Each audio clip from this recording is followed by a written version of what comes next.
चलिए बात करते हैं इसके अंदर sludge removal from the sedimentation tank. Sludge का फॉर्मेशन होता है इसके अंदर, जो सस्पेंडेड मैटर रो वाटर के साथ में टैंक के बॉटम में सेटल हो जाता है, उसको यहाँ से रिमूव किया जाता है। जो इसके अंदर जो स्लज का फॉर्मेशन कैसे होता है, सस्पेंडेड मैटर से जो रो वाटर के साथ आता है वो टैंक के बॉटम में सेटल हो जाता है, जिसे स्लज फॉर्मेशन कहते हैं। अब नीड ऑफ स्लज रिमूवल की क्या ज़रूरत है? अब इसकी स्लज अगर ज़्यादा टाइम तक रहे, टैंक की कैपेसिटी रिड्यूस होती है और डिटेंशन पीरियड भी रिड्यूस होता है। तो एडिशन इफेक्ट जो होता है इसका, वो सेटल्ड ऑर्गेनिक के डिपोजिशन से फाउल गैसेज का फॉर्मेशन और एवेलुएशन होता है। अब बात करते हैं क्लीनिंग मेथड्स के अंदर इसके अंदर तो टैंक को टाइम के साथ क्लीन किया जाता है और क्लीनिंग मैनुअली या मैकेनिकली अरेंजमेंट से टैंक के अंदर प्रोवाइड की जाती है। अब बात करते हैं एनुअल क्लीनिंग प्रोसेस। इसमें सबसे पहले टैंक के सर्विस से बाहर किया जाता है, इसमें सबसे पहले टैंक को सर्विस से बाहर किया जाता है और रो वाटर सप्लाई को डिसकंटिन्यू कर दी जाती है और एक क्लीन टैंक सेडिमेंटेशन के लिए सर्विस में डाला जाता है। अब कंटेन्ड वाटर ड्रेन किया जाता है जब तक डेप्थ अराउंड 30 सेंटीमीटर ना रह जाए। उसके बाद बात करते हैं स्लज रिमूवल की। तो स्लज को स्टेयर किया जाता है और सेपरेट पाइप के थ्रू गेट वाल्व के साथ बॉटम के टैंक से रिमूव किया जाता है। क्या किया जाता है? रिमूव किया जाता है। अब बात करते हैं मैकेनिकल स्लज रिमूवल की। तो इसमें जो स्लज होता है उसको स्क्रैप करके और आउटलेट एंड के होपर तक ब्राउट किया जाता है और से रिमूवल डेली या पीरियोडिकली स्लज डिपोजिशन के ऊपर डिपेंड करता है ना। इसको या तो डेली कर सकते हैं या पीरियोडिकली कर सकते हैं, जो स्लज डिपोजिशन के ऊपर डिपेंड करता है। अब बात करते हैं सर्कुलर सेडिमेंटेशन टैंक। इसका जो फ्लो पैटर्न होता है वो सर्कुलर टैंक के अंदर जो फ्लो पैटर्न होता है वो हॉरिजॉन्टली फ्लो वेलोसिटी होती है सेंटर से बाहर की तरफ और कंटिन्यूसली डिक्रीज करती है। अब इसके पार्टिकल पाथ की बात करते हैं तो पार्टिकल का पाथ पैराबोलिक होता है और कंपैरिजन जो हॉरिजॉन्टल फ्लो रेक्टेंगुलर के टैंक में तो स्ट्रेट लाइन पाथ होता है। ठीक है। अब बात करते हैं एप्लीकेबिलिटी नोट्स। ये स्टेटमेंट सिर्फ डिस्क्रीट पार्टिकल सेटलिंग के लिए वैलिड है। अब बात करते हैं वॉल्यूम ऑफ सर्कुलर टैंक के बारे में। तो सर्कुलर टैंक का जो वॉल्यूम होता है वो क्या होता है? वो होता है D square 0.785 H plus 0.01 H D होता है। ठीक है, जहाँ पर ये जो एच होता है ये हाइट ऑफ टैंक होता है, किसमें? मीटर के अंदर। और जो डी होता है वो डायामीटर होता है, डायामीटर ऑफ टैंक, किसमें? मीटर में। अब बात करते हैं डिटेंशन टाइम। इसके डिटेंशन टाइम का जो फॉर्मूला होता है, डिटेंशन टाइम बराबर होता है volume upon discharge, velocity bye discharge. ठीक है, तो यहाँ पर जो क्यू जो होता है ये डिस्चार्ज होता है। अब बात करते हैं ओवरफ्लो रेट। तो ओवरफ्लो रेट क्या होती है? ये होती है Q upon pi D square by 4 या। अब बात करते हैं वियर लोडिंग रेट के बारे में। तो वियर लोडिंग का फॉर्मूला क्या होता है? ये जो वियर लोडिंग होती है, वियर लोडिंग रेट, इसका फॉर्मूला होता है क्यू अपॉन पाई डी। ठीक है, जो जिसका इफेक्ट होता है वियर लोड का, ये wear rate light particle flow की क्लैरिफिकेशन को इफेक्ट करती हैं। ठीक है, नेक्स्ट चलता है इसके डिज़ाइन वैल्यूज़ के बारे में बात करते हैं। कौन से टैंक की डिज़ाइन वैल्यू? सर्कुलर टैंक की डिज़ाइन वैल्यूज़ के बारे में। तो इसमें क्या क्या होता है? जो नॉर्मली वियर लोडिंग रेट होती है, जो नॉर्मली वियर लोडिंग रेट होती है वो कितनी होती है? 300 मीटर क्यूब डे पर मीटर। ठीक है, इसके बाद में जो होती है प्रॉपर डिज़ाइन कंडीशन जो होती है, इसकी डिज़ाइन कंडीशन में बात की जाए तो वियर लोडिंग रेट होती है 1500। कितनी होती है? 1500 मीटर क्यूब डे पर मीटर तक जा सकती है। ठीक है, अब बात करते हैं इसके पार्टिकल बिहेवियर में। जो एक नोट में दे रखा है वो होता है डिस्क्रीट पार्टिकल सेटलिंग में पार्टिकल अपनी आइडेंटिटी जैसे शेप, साइज या स्पेसिफिक ग्रेविटी को मेंटेन करता है जब वो सेटल हो रहा होता है। नेक्स्ट चलते हैं मल्टी स्टोरी टैंक के बारे में बात करते हैं कि मल्टी स्टोरी टैंक क्या होता है। रीजन ऑफ अडॉप्शन क्या है इसको जब स्पेस लिमिटेड हो तो स्ट्रक्चरल चीपनेस के लिए मल्टी स्टोरी टैंक बनाए जाते हैं। इसका जो बेसिक कंसेप्ट होता है वो क्या होता है? कन्वेंशनल टैंक का आउटपुट डबल हो जाता है, क्योंकि इफ़ेक्टिव एरिया डबल हो जाता है और इफ़ेक्टिव डेप्थ हाफ हो जाती है। अब कंस्ट्रक्शन फीचर्स की बात करते हैं कि टैंक के मिड डेप्थ पर एक फ्लोर प्रोवाइड किया जाता है, जिसका रिजल्ट होता है कि अपर क्लैरिफाइंग कंपार्टमेंट और लोअर क्लैरिफाइंग कंपार्टमेंट। ठीक है, तो क्या होता है कि जो टैंक का मिड डेप्थ होती है ना, उस पर एक फ्लोर प्रोवाइड करवाया जाता है, जिससे इसको दो लेवल के अंदर ही डिवाइड होता है, दो कंपार्ट में ये बन जाता है, अपर और लोअर। उसके बाद बात करते हैं सेटलिंग एस्पेक्ट। सेटलिंग एस्पेक्ट के व्यू से अगर मल्टी स्टोरी टैंक के बारे में बात की जाए तो सेटलिंग में इम्पोर्टेंट फैक्टर है एरिया। ठीक है, इसलिए मल्टी स्टोरी टैंक चीपर और इफ़ेक्टिव पे पाए जाते हैं। ठीक है, अब इसकी बात करते हैं वर्किंग अरेंजमेंट के बारे में। तो इनफ्लो जो होता है कि डिस्ट्रीब्यूशन ओपनिंग से फ्लक्चुएशन एरिया अपर स्टेज में होता है। अब इसके क्लैरिफिकेशन की बात करते हैं, upper clarifying compart and lower clarifying compart. Sludge control की बात करते हैं इसके अंदर, तो सेंट्रल स्लज ड्रेनेज या स्पाइंडल वाल्व के थ्रू होता है। क्या होता है स्लज का कंट्रोल, या तो सेंट्रल स्लज ड्रेनेज से होता है या स्पाइंडल वाल्व के थ्रू होता है। अब बात करते हैं क्लियर वाटर कलेक्शन। तो सबमर्ज्ड ओपनिंग या क्लैरिफाई वाटर कलेक्शन चैनल्स होते हैं इसके अंदर। वॉशिंग की बात करते हैं तो washing line for clarify floor होता है। ठीक है, क्या होता है washing for clarify floors.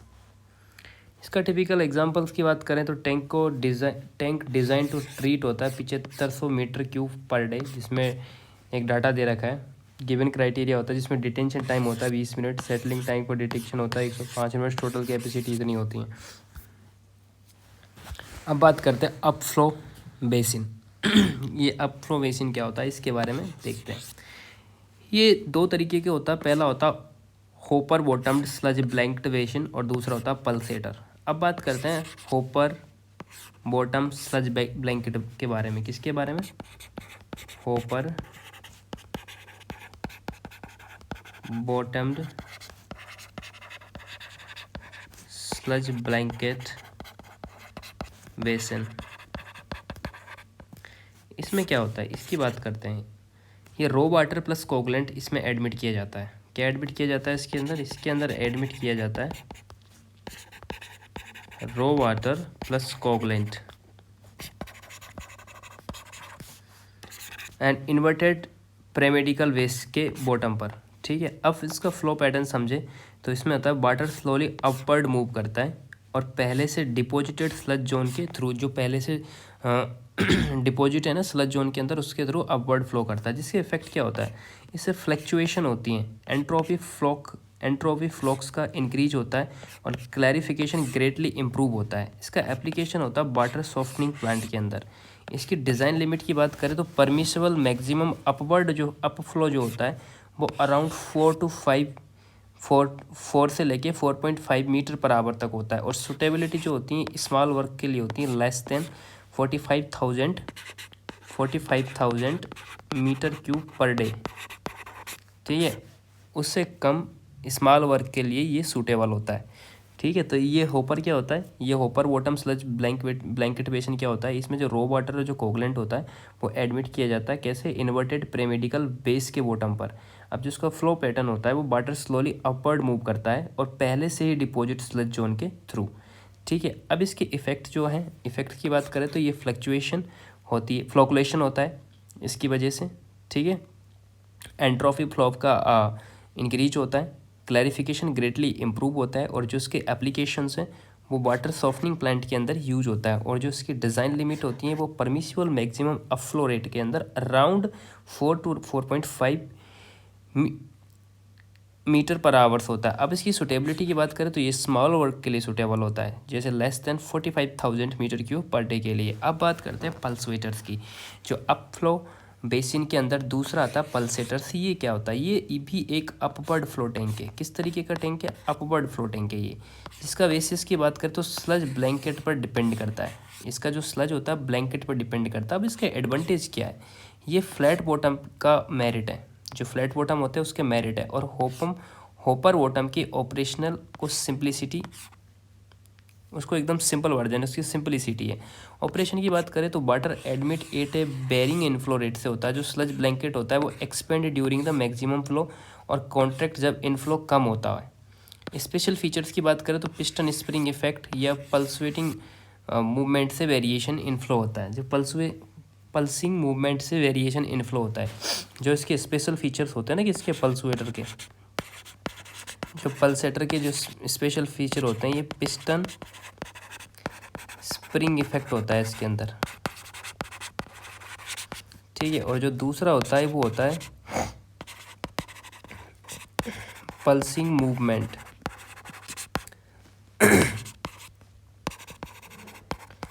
Pulsing movement से वेरिएशंस होते हैं इसके अंदर। नेक्स्ट बात करते हैं वेसिन फेलियर क्या होता है। अब बात करते हैं वेसिन फेलियर के बारे में। इसकी कंडीशन होती है जब रिवर में सिल्ट कंटेंट एक्सेसिवली हाई हो जाता है तो अपवर्ड फ्लोवेशन हॉरिजॉन्टल फ्लोवेशन से ज़्यादा फेलियर प्रोन्स होते हैं। अब बात करते हैं रीजन ऑफ फेलियर के बारे में। जो सस्पेंडेड सॉलिड्स होते हैं वो नेट पार्टिसिपेटिंग होते हैं और पार्टिसिपेट सॉइल फास्ट इजेक्ट नहीं हो पाती, टैंक सिल्ट लॉक्ड हो जाते हैं। तो इसके रीजन्स समझते हैं कि रीजन्स क्या होते हैं इसके, रीजन्स ऑफ फेलियर के बारे में। पहला आता है सस्पेंडेड सॉलिड्स जिसमें नेट प्रेसिपिटेटिंग होते हैं, ठीक है। दूसरा होता है प्रेसिपिटेटेड सॉलिड्स जिसमें फास्ट इजेक्ट नहीं होता है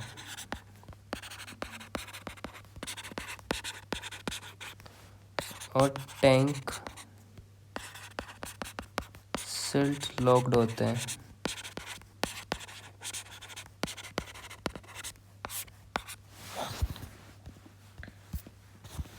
अब बात करते हैं decrease in efficiency of sedimentation tank. जो एफिशिएंसी होती है सेडिमेंटेशन टैंक की वो डिक्रीज कैसी होती है, meaning sedimentation efficiency divide by the effectiveness कम हो जाती है। जो सेडिमेंटेशन एफिशिएंसी जो होती है इफेक्टिवनेस कम हो जाती है। इसके कॉजेज क्या क्या होते हैं, जो excessive suspended solid कॉन्साइड of the peak out peak turbidity के साथ, ठीक है, and low coefficient of finance and liability of the streaming and over run of water in basin.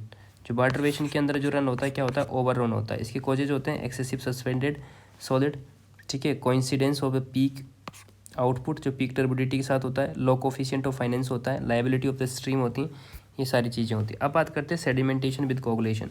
Sedimentation with coagulation इसके अंदर क्या क्या होता है वो समझते हैं कि नीड फॉर द कोगुलेशन की बात करें तो जब सस्पेंडेड पार्टिकल्स बहुत फाइन होते हैं तो सेडिमेंटेशन टैंक की एफिशिएंसी बहुत लो हो जाती है। अब बात करते हैं कोर्स सॉलिड के बारे में जो ग्रेविटी से इजीली सेटल हो जाते हैं।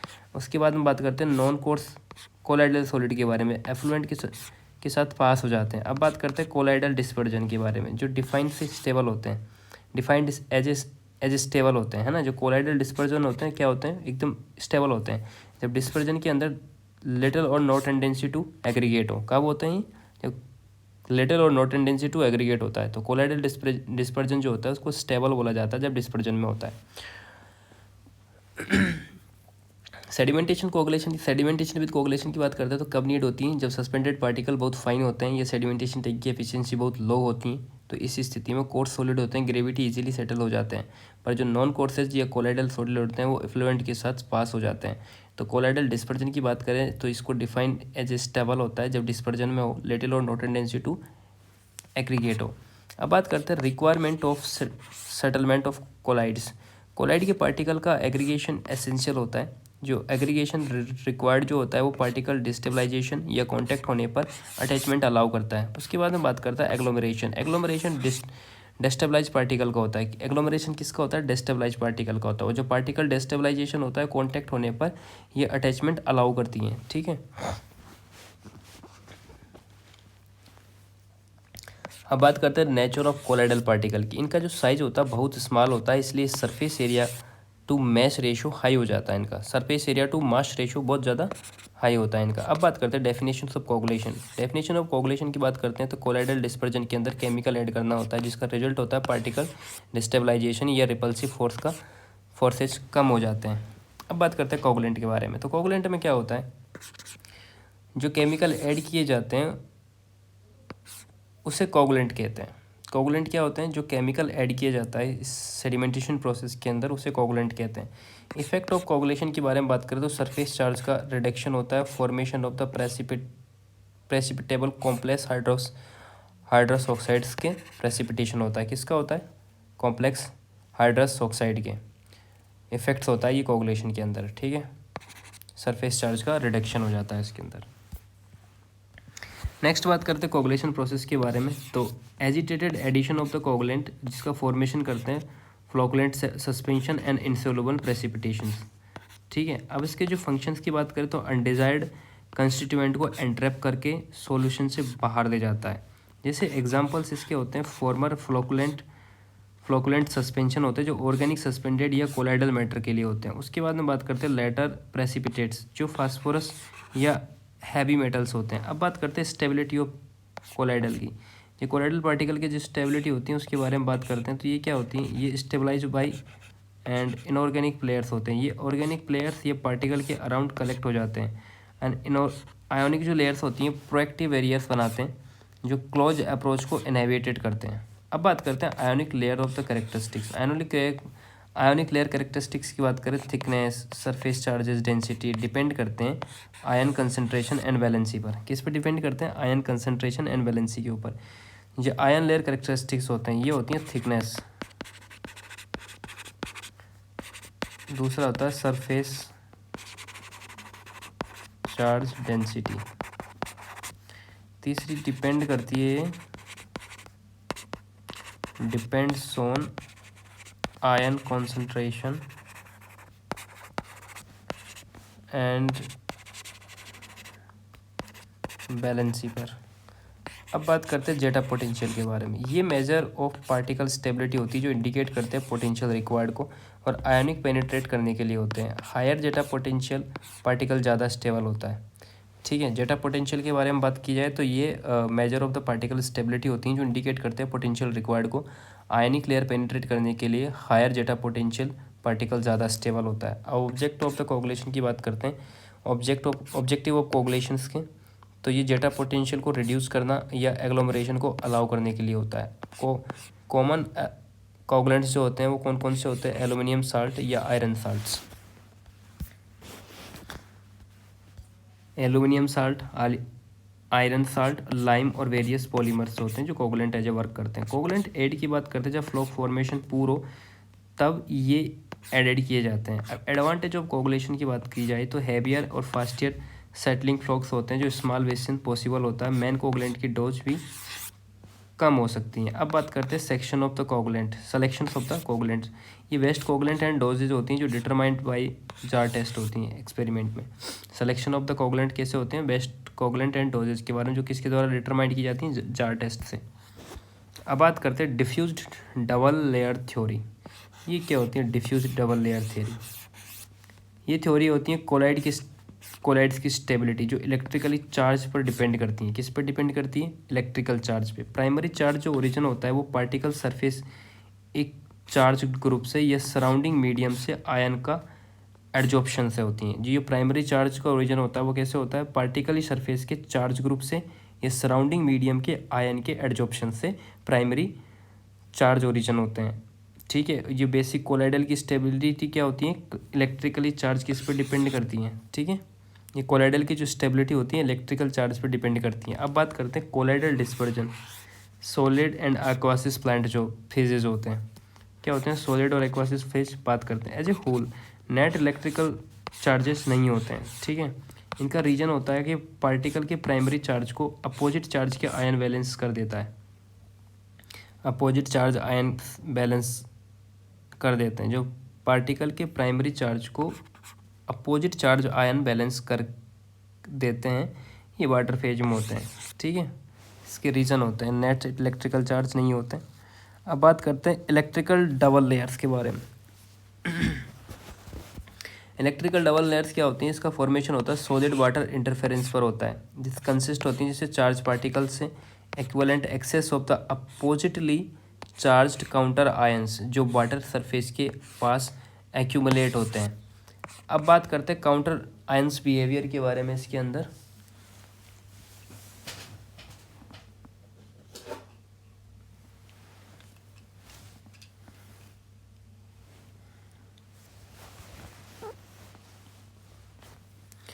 काउंटर आयन बिहेवियर क्या होता है? सॉलिड सरफेस से अटैच्ड होते हैं ये, सरफेस पर कंसंट्रेशन हाई होता है और बल्क सॉल्यूशन की तरफ डिफ्यूज हो जाते हैं, जिससे कंसंट्रेशन डिक्रीज हो जाता है। अब बात करते हैं इलेक्ट्रिकल पोटेंशियल के बारे में। तो एग्जिस्ट बिटवीन होता है पार्टिकल सरफेस और बल्क सॉल्यूशन के बारे में, जिसका कॉजेज होता है प्राइमरी चार्ज ऑन पार्टिकल्स। अब बात करते हैं ईस्टर्न लेयर के बारे में, जो फिक्स्ड लेयर होती हैं। Formation of negatively charge particle पर पॉजिटिव आयन का फिक्स्ड कवरिंग होती है। नेक्स्ट बात करते हैं नेचर। जो स्टेशनरी जोन या surrounded by the movable diffuse layer पर पॉजिटिव आयन होते हैं। अब बात करते हैं डिफ्यूज लेयर की। मूवेबल आयन के का रीजन होता है यहाँ पार्टिकल का डिस्टेंस बढ़ाने पर आयन कंसंट्रेशन ग्रेजुअली कम होती हैं।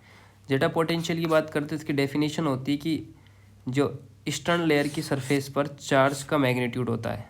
ठीक है, जेटा पोटेंशियल क्या होता है? जो ईस्टर्न लेयर की सरफेस होती है उसके ऊपर चार्ज का मैग्नीट्यूड होता है। ये क्या इंडिकेट करता है? पार्टिकल की स्टेबिलिटी को। और हायर जेटा पोटेंशियल होता है, पार्टिकल ज़्यादा स्टेबल होता है। इसके मैथमेटिकल एक्सप्रेशन की बात करें तो ये होती है जेटा पोटेंशियल की 4 पाई रो क्यू वाई डी।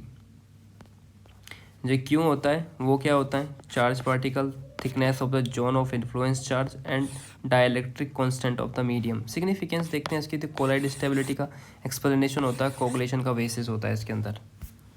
नेक्स्ट चलते हैं मैकेनिज्म ऑफ कोगुलेशन। कोगुलेशन का मैकेनिज्म समझते हैं इसके अंदर। जो डेफिनेशन होती है वो डिस्टेबलाइजेशन ऑफ द कोलाइड होती है। कोलाइड की लिटिल और नो टेंडेंसी को एग्रीगेट करता है, को रिमूव करने का। ठीक है, तो कोलाइड की जो लिटिल और नो टेंडेंसी टू एग्रीगेट को क्या करना होता है? रिमूव करना होता है। जो मैकेनिज्म ऑफ द कोगुलेशन होता है ना, वो यही करता है। जो कोलाइड्स होते हैं उनकी लिटिल और नो टेंडेंसी होती है, मतलब उनको टू एग्रीगेट करके और रिमूव करना होता है। ठीक है, अब बात करते हैं टाइप्स ऑफ मैकेनिज्म के बारे में। तो इसका मैकेनिज्म क्या होता है? पहला होता है आयोनिक लेयर कंप्रेशन और दूसरा होता है एडजॉर्प्शन एंड चार्ज न्यूट्रलाइजेशन। तो पहली बात को समझते हैं, आयोनिक लेयर कंप्रेशन। इसमें क्या होता है कि वाटर में आयन की टोटल जो क्वांटिटी कोलाइड के अराउंड रिपल्सिव फोर्स को रिड्यूस करती हैं। क्या करती हैं?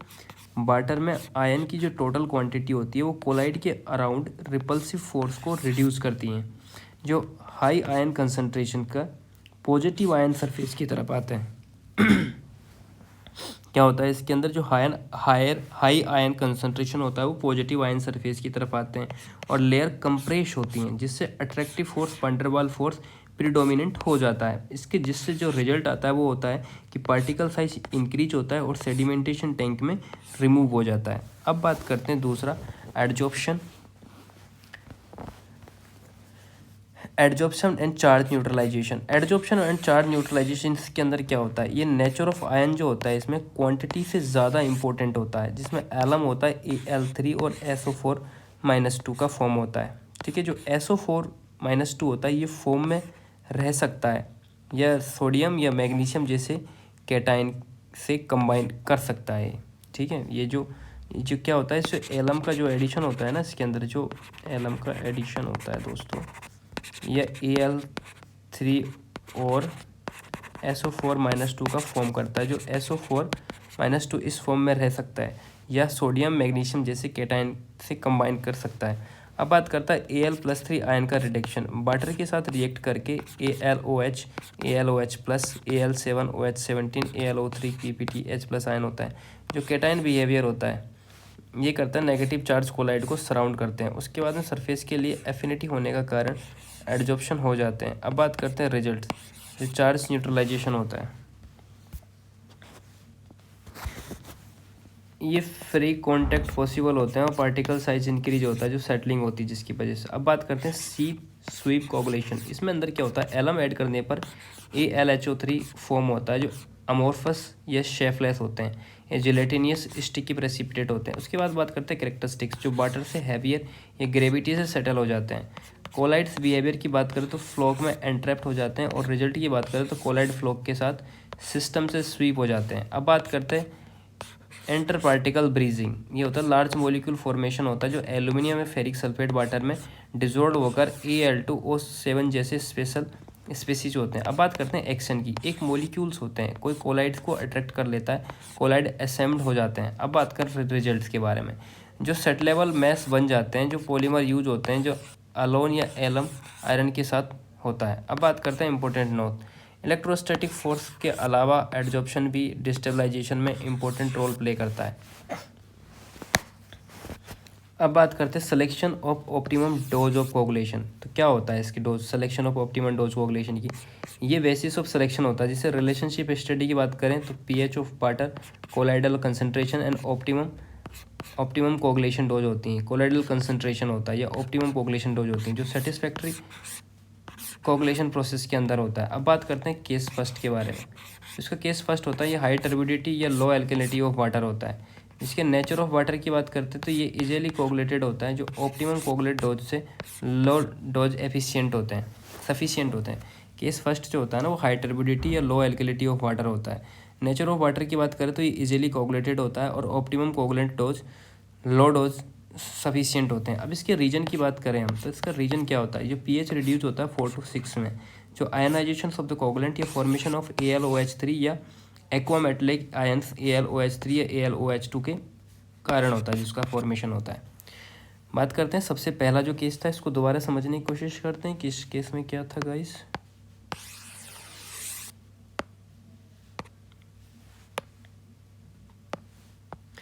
पहला केस होता है हाई टर्बिडिटी या लो एल्कलाइनिटी ऑफ वाटर। इसका नेचर ऑफ वाटर होता है ये इजीली कोगुलेटेड हो जाता है, ठीक है।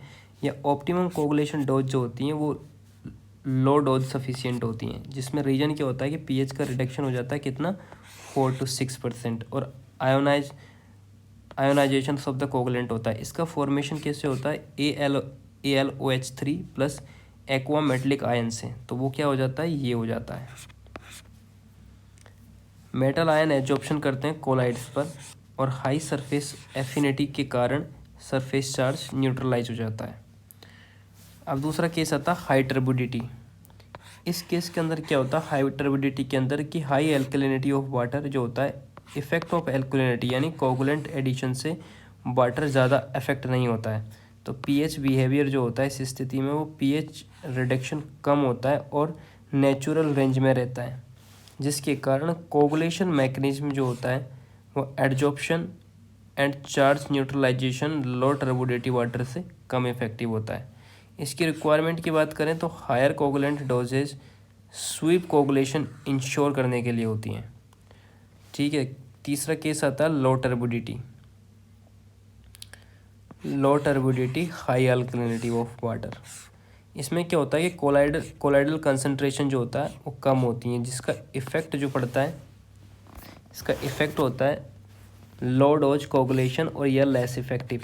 अब बात करते हैं हाई कोगुलेशन डोजेज के बारे में। कोलाइड पार्टिकल को एनवेस्ट करते हैं जो स्वीप फ्लॉक या फॉर्म होते हैं। जो इम्प्रूवमेंट मेथड की बात करते हैं इसके अंदर तो कोगुलेंट एड एडिशन होता है, जैसे एग्जांपल बेंटेनोइट क्ले जो हाईली कोगुलेंट डोज रिड्यूस करते हैं। क्या करते हैं, हाईली कोगुलेंट डोज रिड्यूस करते हैं, ठीक है। अब बात करते हैं चौथे केस के अंदर, तो लो टर्बिडिटी और लो एल्कलिनिटी ऑफ वाटर होता है। तो इसमें क्या होता है कि मोस्ट डिफ़िकल्ट कंडीशन होती हैं, इसमें लो कोलाइडल कंसंट्रेशन होते हैं और लो एल्कलिनिटी होती है। इसका एडवांटेज क्या होता है कि लो एल्कलिनिटी AlOH3 फ्लो की इफ़ेक्टिव फॉर्मेशन अलाउ करती हैं, ठीक है। क्या करती हैं, इफ़ेक्टिव फ्लो फॉर्मेशन। अब पार्टिकल सॉल्यूशन की बात करें इसके की, तो टर्बिडिटी प्लस एल्कलिनिटी दोनों ऐड करना यूजफुल होता है, ये इसका प्रैक्टिकल। अब की टैक अवे की बात समझते हैं तो टर्बिडिटी, एल्कलिनिटी और पीएच कंट्रोल ऑप्टिमम कोगुलेशन के लिए होती हैं। नेक्स्ट बात करते हैं कॉमनली कोगुलेंट्स जो यूज़ किए जाते हैं इसके अंदर वो कौन से होते हैं, इनके जनरल पॉइंट्स पर डिस्कस कर लेते हैं कि most commonly coagulant aluminium and iron salt based होते हैं। लाइम यूजेज होती हैं सेकेंडरी कोगुलेंट इन ए ड्रिंकिंग वाटर ट्रीटमेंट के अंदर, जो प्राइमरी कोगुलेंट इन ए वेस्ट वाटर ट्रीटमेंट, ठीक है। नेचुरल पॉली इलेक्ट्रोलाइट्स की बात करें तो ये डेवलपिंग कंट्रीज में क्लैरिफिकेशन के लिए यूज़ होते हैं, ठीक है। कौन से, नेचुरल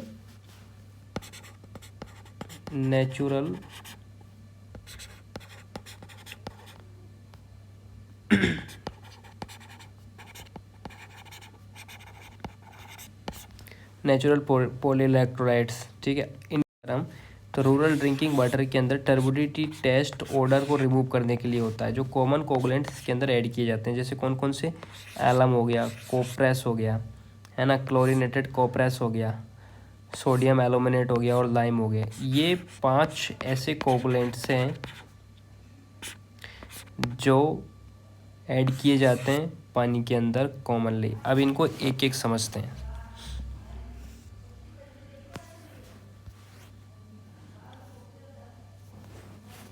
ऐसे तो 5 वीडियो बन जाएगी इसकी, बहुत लंबा चल जाएगा यार ये तो।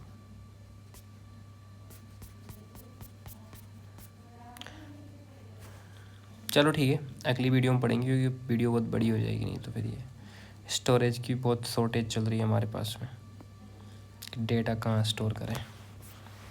बाय गाइस, अगली वीडियो में मिलते हैं।